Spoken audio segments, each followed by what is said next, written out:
Hey, welcome back everybody. This video is going to be a much longer one, and we're going to put this lace that I spent the last video prepping to good use making an open Italian ruff from the mid to later 16th century in Italy. And it's going to be kind of a combination of a couple of different techniques.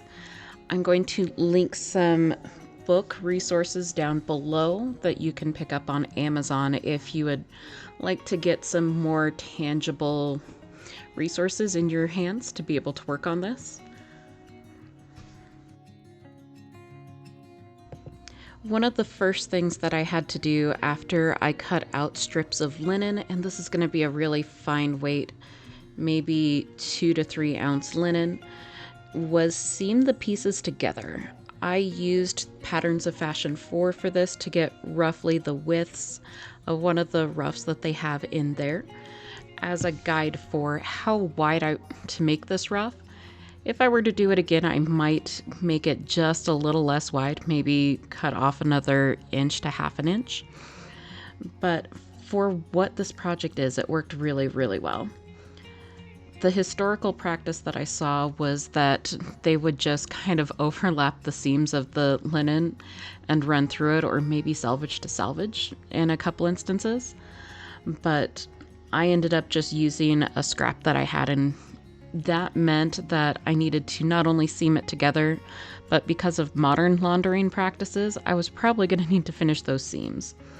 So that's what we're up to in the next couple bits you're going to watch.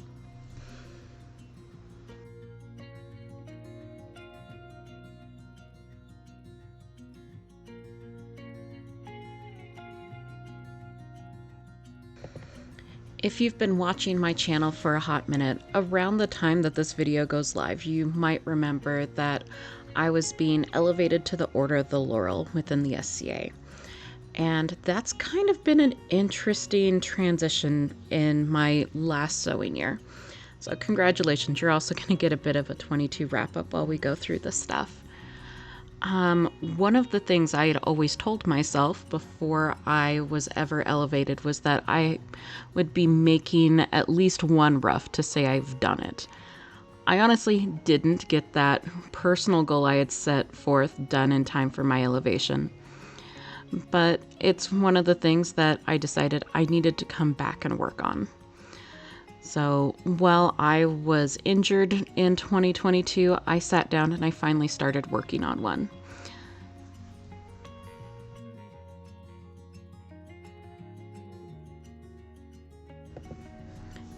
While I spent about 4 months working on this project between flat filling the seams like what's on the screen right now and just sewing on lace, figuring out my math, all of that sort of stuff, I realized that the idea of I had to make a ruff before I became a laurel wasn't actually my own idea. It was a bit of feedback that I'd gotten really, really, really early on in the SCA. And it just kind of hung out rent-free in the back of my brain for over a decade. So I'm just going to say to anybody else that is out there on their own journeys doing their own thing, it's nice to take the feedback from other people, but also keep in mind that their path is not necessarily yours. I didn't need to have this done. I had so many other focuses from my persona's time period in the SCA that not having done a ruff was not the end-all be-all for my persona development. If anything, I was doing stuff where a ruff would have looked really out of place for most of the time I was doing research and clothing construction. So this is one of the first outfits that I've worn in probably a decade where it might have even been appropriate.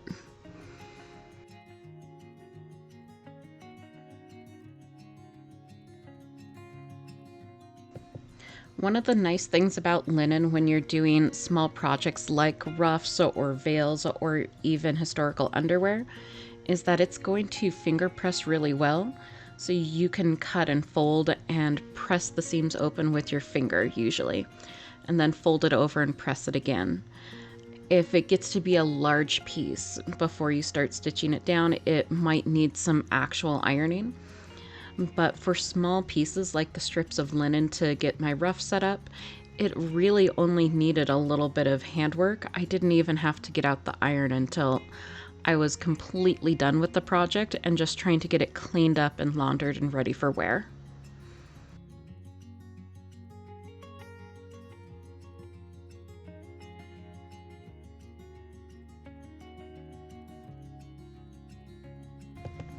I chose to use an invisible stitch.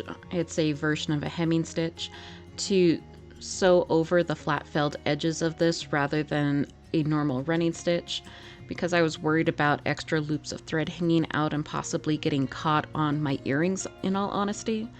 Sometimes I wear some really gorgeous dangly earrings inspired by the 16th century, and they can catch on stitches. That it actually has caught on the edge of a couple of my camisias.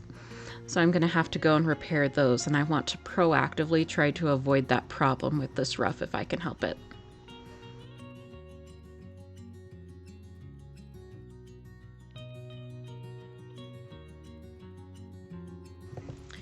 To make the finishing process on these linen strips a bit easier on myself, I went ahead and stitched down all of the shorter edges where I was joining strips of linen together, and I got all of the seams sewn as well as being finished off prior to hemming the longer strip.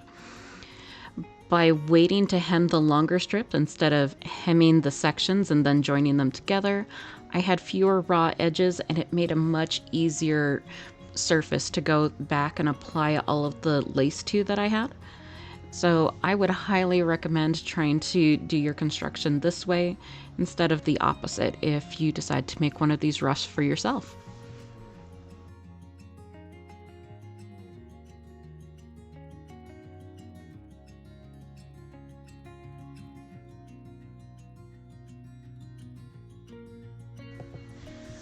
One of the things that was really unique about when I was doing this ruff was that this was during my recovery from my broken leg. So it took a while. This was when I had energy and wasn't on pain medication or anything else. And I needed a project that was small and I could fit in my lap or put to the side of me on the bed or the couch to kind of work on. So it became the perfect project for this. I had actually packed it up to take it to the event I was going to when I hurt myself. That way I would have a hand project to work on at the event while I was just sitting around and chit-chatting with my friends.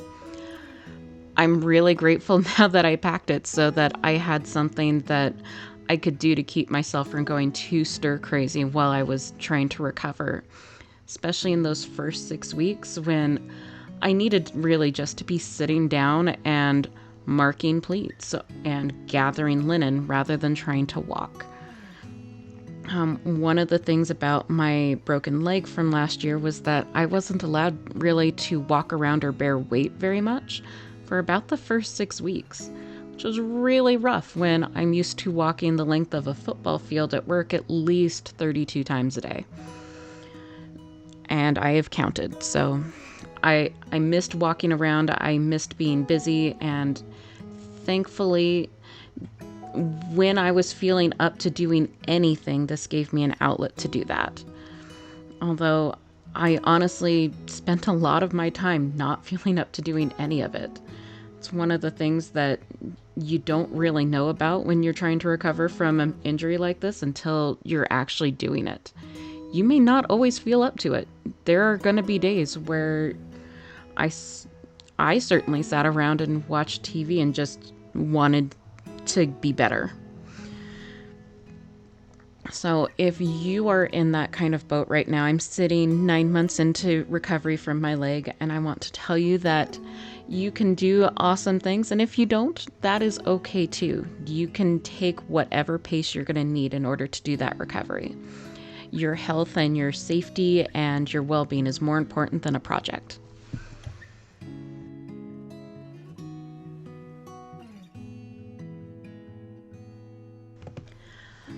I thought I would gather my ruff before I started applying lace, and I wasn't really sure what order to do this in because there's not a great description of it in Patterns of Fashion 4 when I was reading to get ready for this project. For me, it ended up being a little bit easier to gather first and then put the lace on so that I wasn't trying to avoid catching long strips of thread on the lace points that I had for the Rebel lace.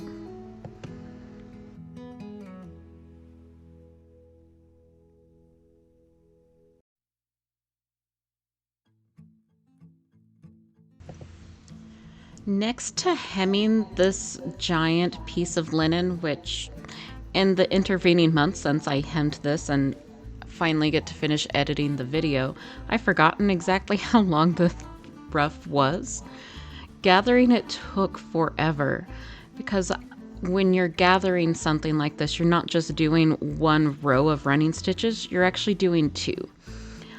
I used 1/2-inch gathers for my ruff. I figured that would give me enough room to adjust some things and make sure that I could get everything into the neckband without it being too densely packed.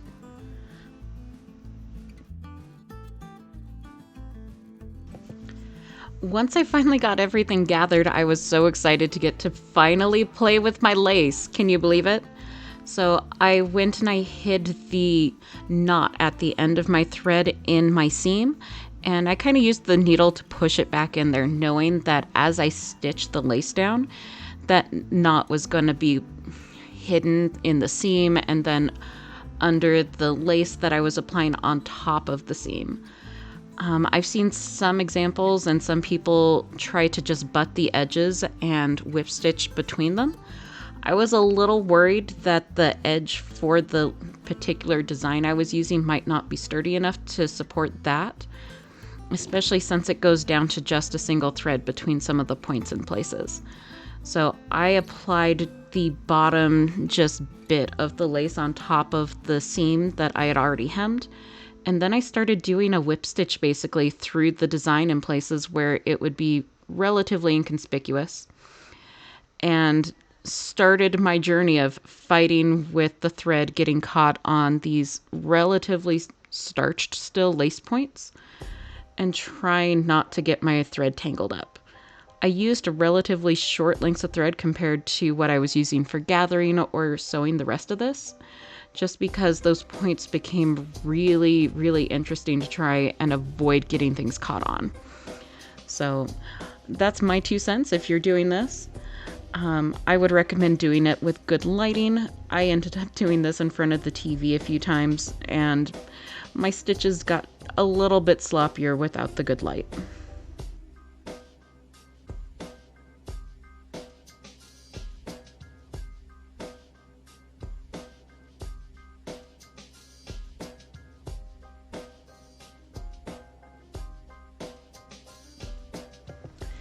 If my sewing vlog this week has been helpful to you in any way, I would really appreciate it if you would hit the like button. That way more people might get to see this video of my broken leg recovery project RUFF and hear about some of my ramblings.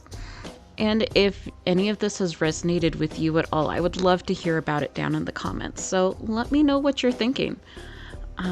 If you want to subscribe and see more, we would love to have you around here.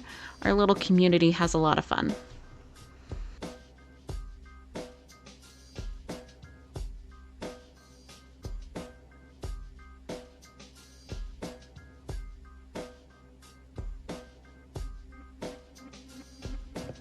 Once all the lace was applied to the edge of my ruff, I went and I started pinning the middle quarters and such of the neckband and the ruff so that I could gather up the threads and try to make the pleating as even as I possibly could, or the gathers as even as I possibly could.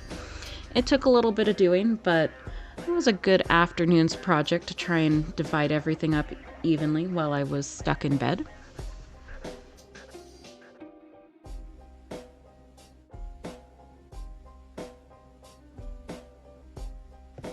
And check out my awesome magenta walker off to the side if you catch a peek of it as we're going through this.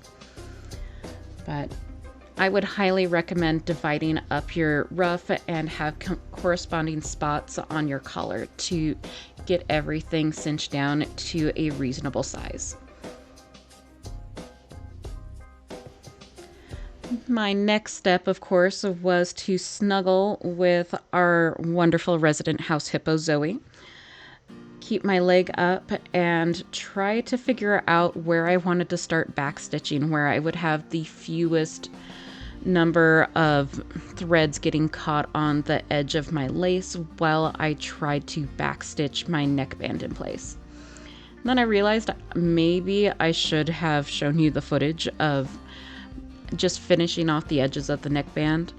In Italy, it's kind of hit or miss if you have ties to keep the ruff shut or eyelets or anything, so I'm just going to leave it open and not do any closures on it. But for the neckband, I am going to need to backstitch the front edges of it. So more short sides just stitched together. I used a heavier linen for the collar itself to try and give it a little more body without having to spend double or triple the amount of time on starch. This is also the piece that will probably get the most damage over time or the most staining from sweat or sunscreen or makeup, anything else that I might have, because the rest of the ruff should flare out, whereas this may be sitting right up on my skin depending on how I'm wearing it and what kind of supports are underneath my ruff. So if you're planning on one of these, I would make this something thicker or sturdier, maybe a nice tight weave. Know that you're probably going to starch this portion too, but you probably won't need to put an inner stiffening layer if you just use a middle weight canvas or a middle weight linen of some sort to make that little collar stand.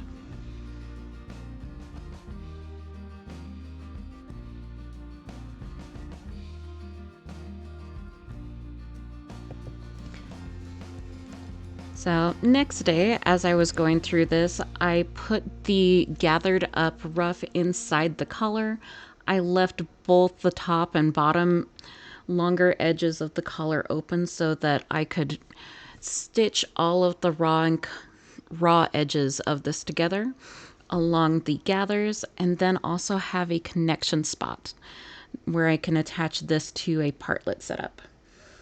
But first, I gotta sit down, get myself situated, and snuggle with, again, the resident house hippo as she kept me company while I was doing some sewing.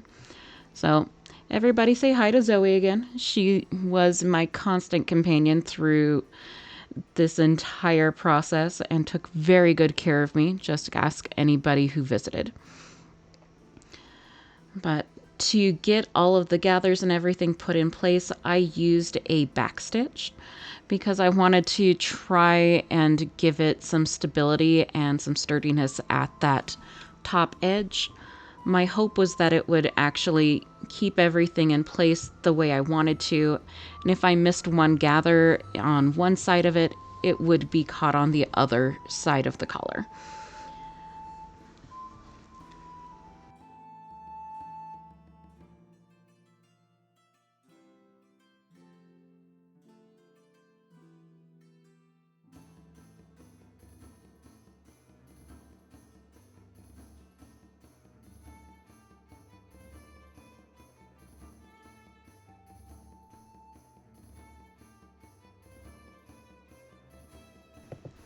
Throughout my recovery, I would frequently find myself taking these sewing breaks. If I wasn't doing physical therapy several times a day and working on stretching, I would end up needing to give the joints and scar tissue some massaging to try and start breaking up that scar tissue and working on mobility. Right here, I'm just trying to massage the different bits around my ankle where it got broken and had some pins in it. Luckily, I was able to take the time to do this, and it helped break up some of the long periods of sewing. and I was really grateful that I could have a project that I could easily put down and put to the side without risking any harm to Zoe while I took care of myself. So I highly recommend a RUFF as a project that you work on in periods like this.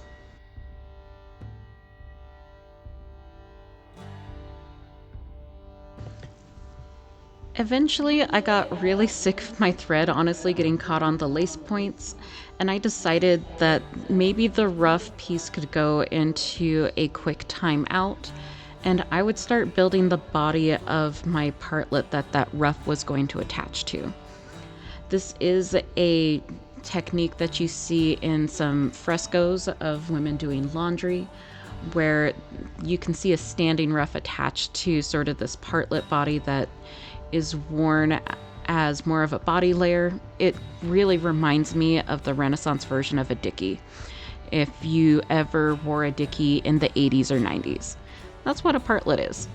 Nothing that's new is ever really new. Someone had something similar before usually. But to do this, I'm going to treat the neckline the same way I would a man's shirt from the 16th century.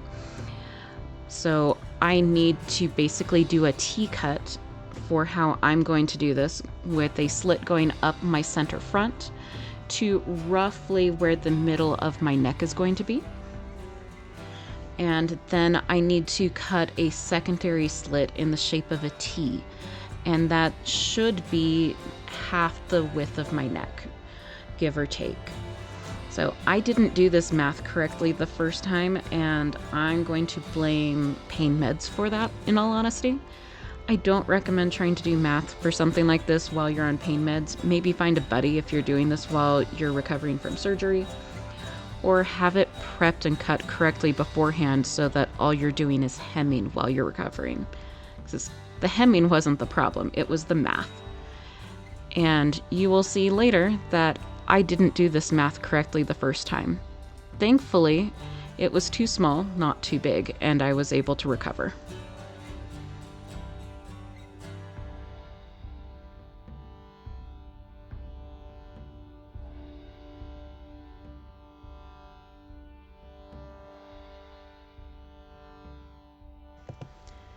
Theoretically, you could also do this portion by trying to draw a thread and then snipping up through the linen where that thread had been pulled out.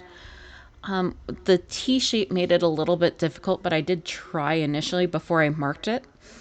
And the thread kept breaking when I was pulling it. So that's a common issue I've heard with a lot of modern linens. So if that's happening to you too, it's fine. It's not going to destroy your project if you just mark it and cut it with scissors.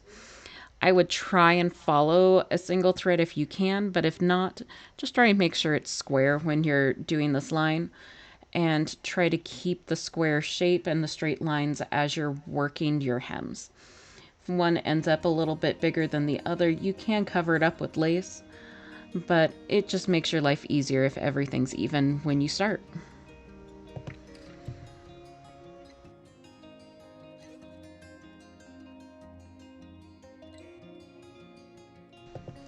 So I decided I was going to hem all the way up the center front on both sides of the larger opening, and then I was also going to try and hem the corners, I guess you could say, of the collar slit. That way I would have an easy place to attach some neck gussets and make that curve go around my neck easier, because let's face it, our bodies are not shaped like a giant T. We are not quite that linear and boxy.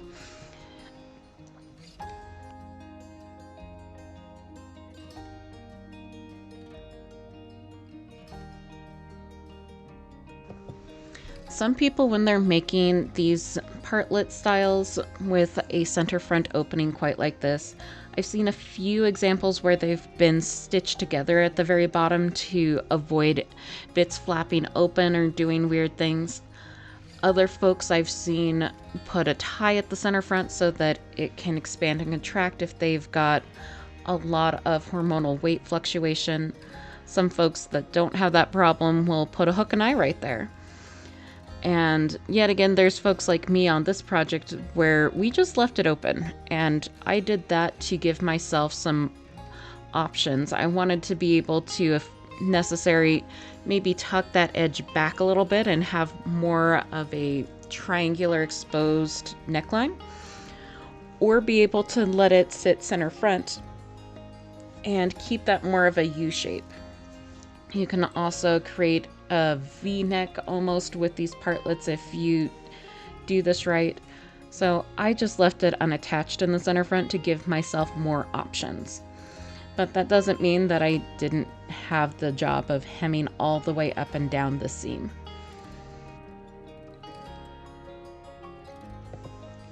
Eventually, I went home and was no longer at my partner at the time's place working on my recovery. And this is roughly the time I started realizing that I really couldn't be sewing this at the table. I just wasn't there yet. I tried to sit at the table and cut some stuff out, but I could only really stand upright for maybe 5 or 10 minutes at a time. And even sitting in my higher chairs was proving to be really painful as my legs swelled. So we busted out this awesome breakfast tray so that I could keep all of my sewing project together while I hem and cut out neck gussets. And when you're doing one of these neck gussets, by the way, just make a 2-inch square, hem all the way around it, and cut down the bias. Make a diagonal cut across the thing, and you've magically got neck gussets. These don't need to be a special extra thing. In period, they look like they were completely made out of cut-off scrap, because it's about the size of a cut-off scrap, maybe something I cut out from a neckline somewhere, or an armpit. But once I got my necklines cut out and I was safely situated in my bed with my sewing tray, I needed to hem the edge, and these neck gussets really just kind of sit in right here. And in retrospect, you can tell I didn't do this math very well and needed a longer neck slit. But I sew it together like this anyway. So let's enjoy watching past Meredith have some problems with sewing this together, even if it means that it's going to be a good example of what not to do.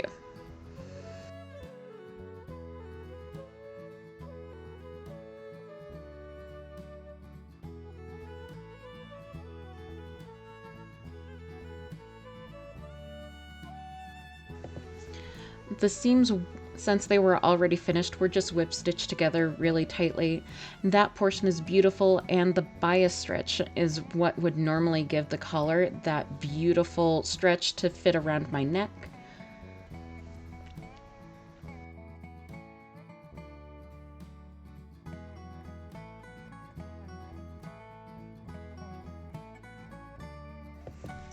And following period practice with this, I did sew the whole thing together with linen thread that got waxed.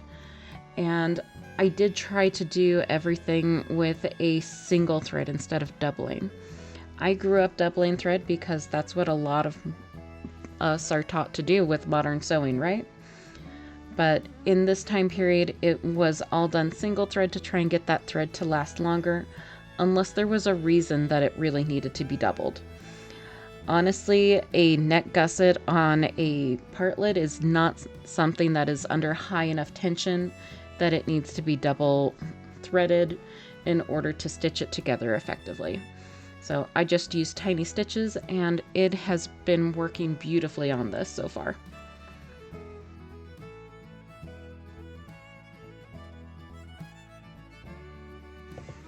And here it comes, the moment of truth where I'm matching my neckband, which I have measured to my neck measurement plus about a ½ inch, to my slit on my partlet, and it's wrong. It is so wrong. So I needed about 2 more inches in this neckband. So what I'm going to need to do to fix this mistake, if nothing else, this partlet has been a great example of fixing mistakes, is I need to cut into the slit after removing my neck gussets. So we're gonna bust out this really cool medieval, basically a penknife that they used as a seam ripper and an awl. I'm going to use a non-affiliate link down in the bottom to the creator that made this for me. They do a lot of woodworking and sewing implements and other cool things. So if you're a reenactor trying to put together a historical sewing kit, I highly recommend their work. It's amazing. It's called the Fairy Tales Chest. But this wasn't sponsored by them. I just really enjoyed it.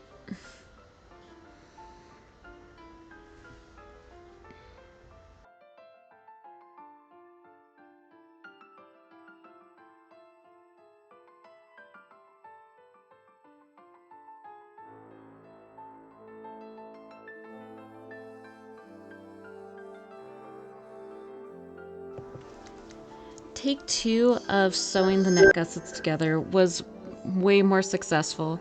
I'm not gonna lie, when I realized what I had done with the collar, the entire project, not just the roughly bits of the collar, went into a timeout for a little bit. Project timeouts are okay for a few days if you need to. Sometimes you just have to think through figuring out what you did wrong in the first place.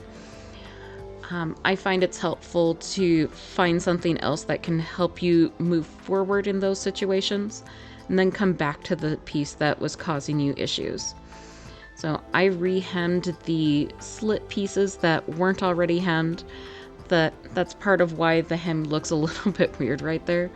It was me getting those all lined up, but at the end of the day, it's going to mostly get caught up into the collar, where I attach the collar to that neckline. So I'm not terribly stressed about it just yet. I whip stitched the neck gussets right back into place where they were the first time. And wouldn't you know it, I had a functional partlet for the most part and was almost ready to reattach my collar.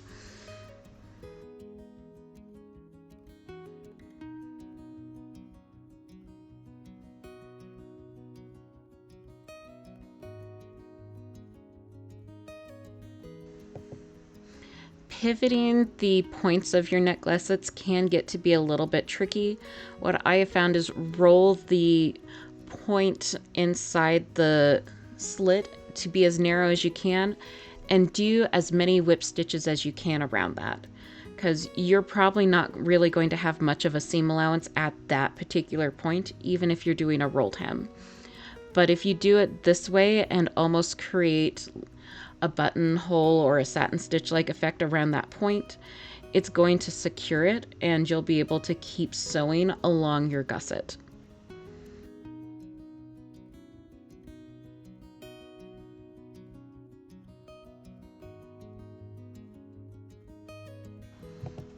Two months into this project and my leg break recovery, I finally had the body of my partlet ready to go.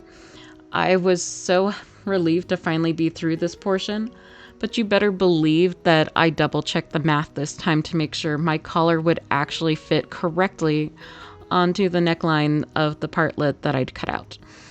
So if you've ever made this mistake, I did it too. I did it after being elevated in 16th century costuming. So just know that there is always a way to fix something and you'll eventually get the math right. I don't really have a solid formula for doing this.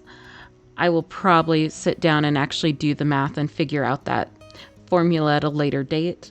I just don't do a lot of men's shirts, so I haven't really sat down to make that commitment to figure it out 100%. But to try and make this the cleanest finish I could, as I attached my collar and backstitched everything down, I then tucked the raw edges down and set it up so that everything would be encased. A lot of times in 16th century Florence, you'll see this collar portion is really elaborately embroidered. I have a beautiful one of these that was embroidered for me by my friend Jerusha, and I can't wait to wear that some more too now that everything's starting to open up a bit and we've got a few more options to be wearing those. But mine in particular was not embroidered. I didn't think it would make sense while I'm trying to show off the coolness of my lace to embroider the inside of that collar too.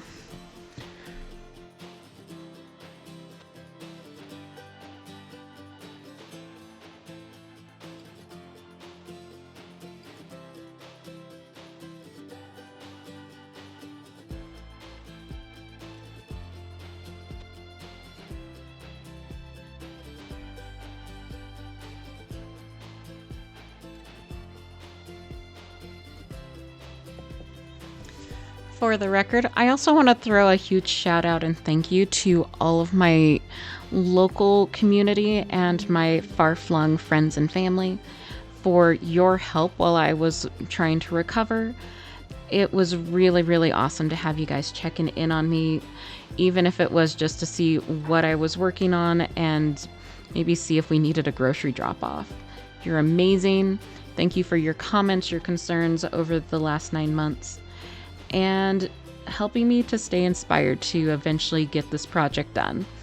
So I'm not gonna lie, I did not expect this project to take the 4 months it eventually did.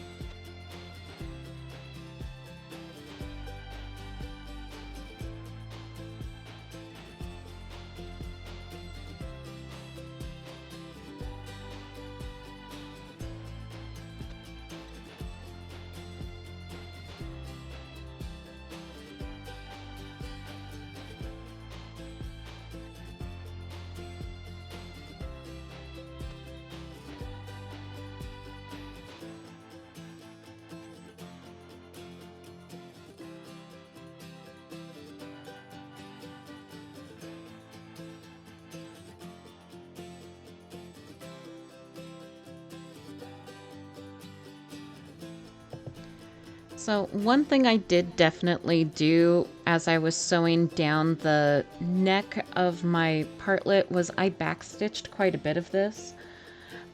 I probably overstitched and over-engineered this. If it ever catches on something, it's probably going to rip the fabric rather than popping the stitches. But I was a little bit concerned about it coming open or not cooperating very well, especially around the seams where it transitions from being on a bias to a straight. I wanted to make sure that was as stable as I could get it. So overall, it worked really well. I was super happy with it. But you may not need to do the back stitches for every single stitch as you're putting this color onto the partlet body. Just as a heads up in case you're following this along as a project tutorial.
Once I was done with a copious amount of backstitching, it was time to turn everything under and just whip stitch that neck band lining down so that I could finish encasing all of the edges and do it for real this time instead of having to unpick something or hope that everything was right. By about month 3, after a couple of other sewing breaks and timeouts on this thing, I was just about done. I was kind of ready mentally to be done with it at this point, and it seems like it was about ready to be done with me. I was really impressed. I didn't bleed on this at any point in time between a slight loss in dexterity and trying to make sure that I was stitching in a way that would be visually pleasing for a couple frames at least, so I could show you guys what I was up to.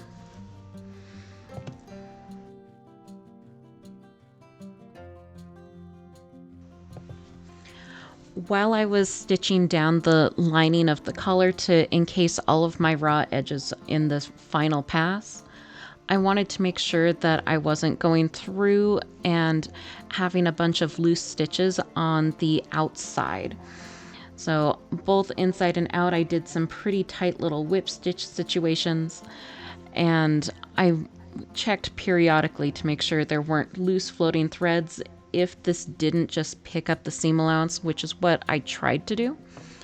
It might only pick up 1 or 2 threads on the outer fashion fabric. Underneath the fabric, I've got one of my pointer fingers kind of holding everything in place and acting as a spot for the needle to kind of poke against to make sure I didn't go through too far.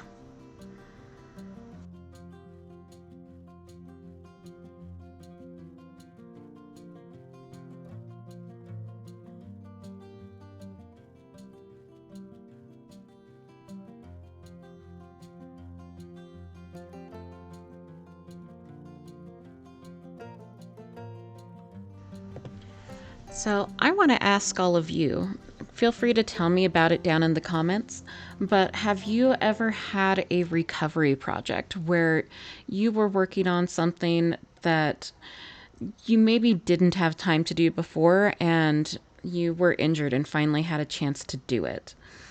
That's what this RUFF really was for me, and I'd be curious what your project was and why you picked to do it at that moment in time. Was it a gift for a friend? Was it something that you'd always wanted to do, like a dream project? Was it utilitarian mending? Kind of tell me about it in the comments. What was it and why? I'd love to hear.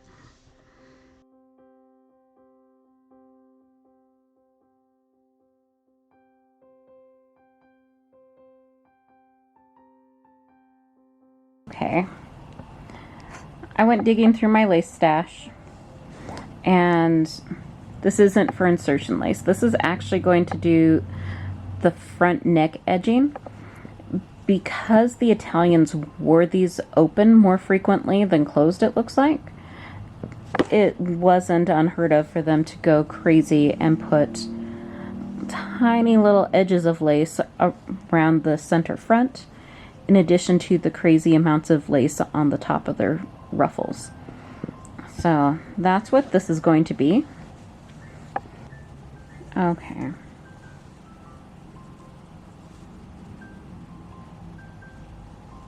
There we go. So see, this is what it's going to do all the way down. And I'll probably like pinch and cut one of these loops and then just fold it back and hem it.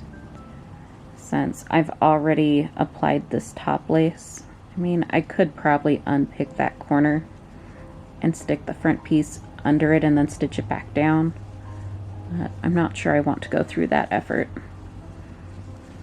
So I definitely like this lace better than this one for going with the Rebel medallions.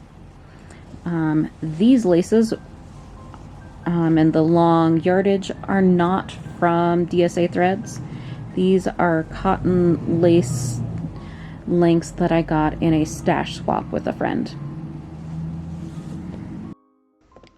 So one of the big differences between this narrower, almost picot-like edging lace that I'm using for the front center of my neck versus the really wide Rebel lace that I used for the edge of my ruff is the base of that lace. This section, it's much wider. I think it was really intended to be more an edging for something like this on a petticoat or smocks, shifts, anything like that. So it's got a sturdier edge to it. I'm not as worried about this one, but I don't necessarily need the whole edge peeking out all the time. So I'm going to use it to cover up the inside of my hem. That way we've got that lovely braided effect from the edge of the lace covering up most of the hem. And on the other side of the fabric, you'll just see the really neatly exterior of the rolled hem. If it sits closed and I put a dressing pin in it to keep the whole thing closed beautiful, or a brooch, If it falls open, it's going to have that lovely braided effect over the hem. So no matter which way I'm going about it with this, I think I've got a winning design choice.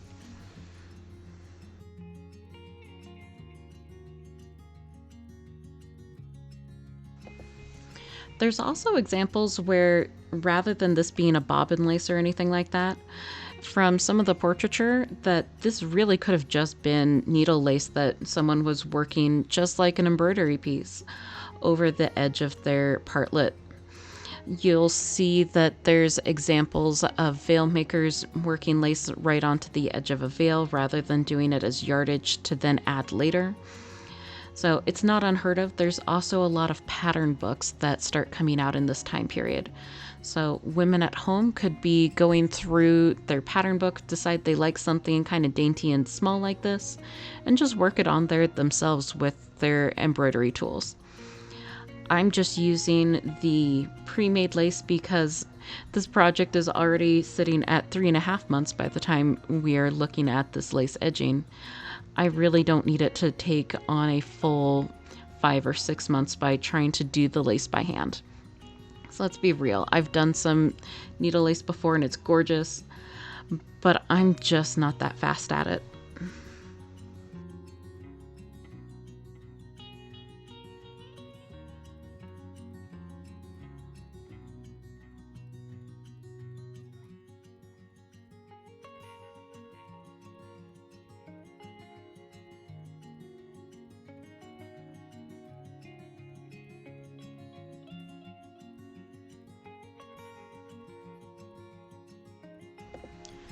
Most of my stitching to get this lace onto the edge, I tried to keep completely hidden by the prior hem that already existed.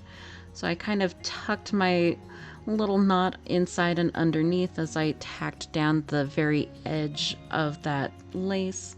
Mostly I just kind of rolled it underneath and secured it with a bunch of whip stitches until it felt secure, and I didn't have any loose pieces of lace or threads kind of floating around before I started trying to stitch to keep the lace in place itself. These stitches were a little bit larger, but most of the larger floating threads are going to be inside the seam. It just made the whole thing a little bit tidier and easier to do. It also means that this lace gets damaged, I can always pull it off and replace it rather than having to rip apart that entire hem and cause some potential damage to the garment.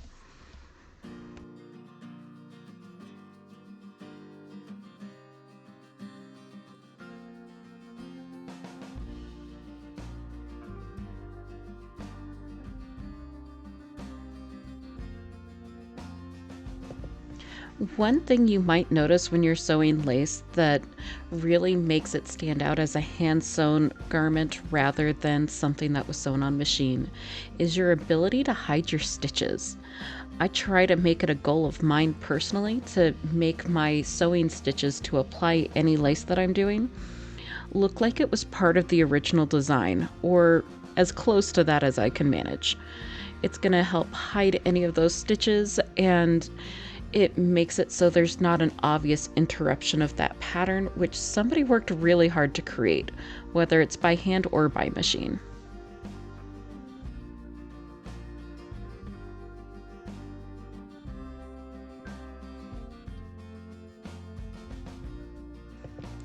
So remember that math mistake that we made last month in real time, where I didn't cut my neck large enough to accommodate my collar? Well, cutting into it the way that the pattern ends up requiring made the shoulder straps for the partlet itself too narrow. So what I'm going to do, because you can always fix this in 16th century, is I'm going to add a little strip of insertion lace and another strip of linen. I ended up making the strip of linen wider than it really needed to be, but I can always use that to kind of fluff up around my tied-on sleeves. That way everything is ready to go, but I did need to add a little bit of extra insertion lace. So I hope that trick is helpful to someone else out there if you also have a little bit of a math mistake.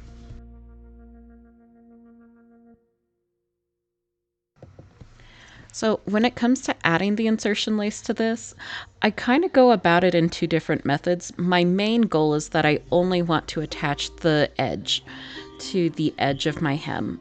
That way I get as much give as I can out of the lace and as much yardage, to be honest. I didn't need to apply it directly on top of the hem like I had done before for the Rebel lace. So at one point I tried just pinning this together with it side by side and whip stitching around the edge of my fabric and the edge of the linen. It seemed to work all right, but it wasn't my favorite way of trying to join these together, to be honest.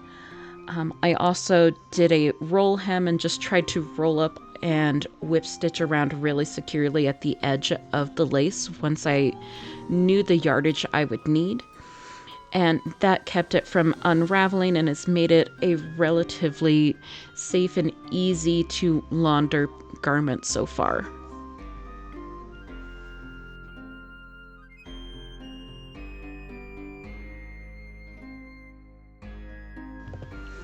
I eventually got really sick of being stabbed by pins trying to pin these two pieces together as a piece of fabric while at the same time not having one above the other, and just started whip stitching the edges and holding it together with my fingers.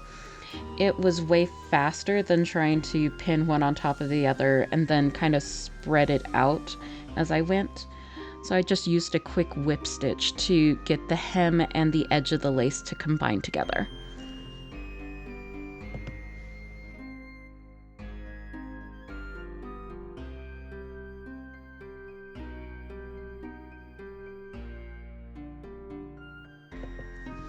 As a reminder from a camesia I stitched in this way, when you're done washing it, you may need to block that just a bit.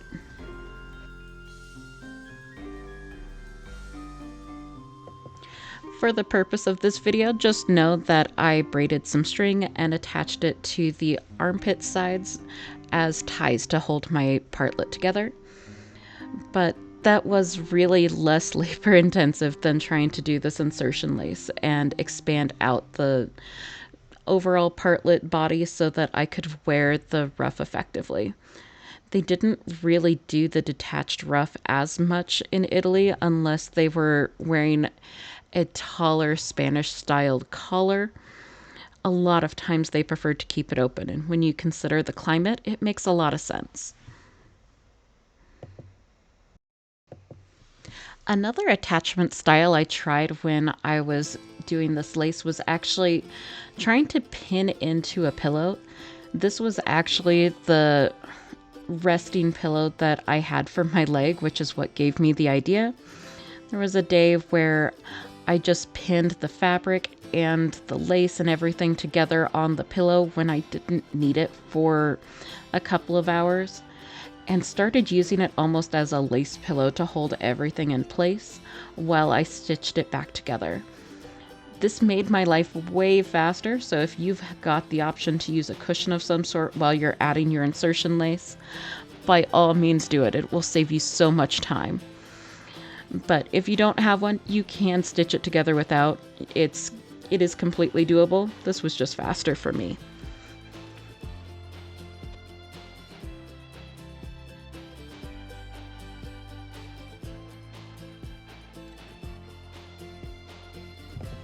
By this time in the 16th century, when these ruffs were popular, it actually wouldn't have been super uncommon for women to do the insertion work. So what that would mean is creating the lace in between these two different pieces of fabric rather than using something pre-made by bobbin lace pillows. You can do either one. They were both being used by this point in the time period from what my research was showing. I just used the bobbin lace tape because, like I said, I was recovering and I really didn't want to try to make all of the lace by hand. I would much rather use the pre-made as a solution to my math mess up. But hey, go find one of the pattern books I'm going to link down below. It is an affiliate link, but if you want to give lace making a try, by all means, go for it. I personally love it.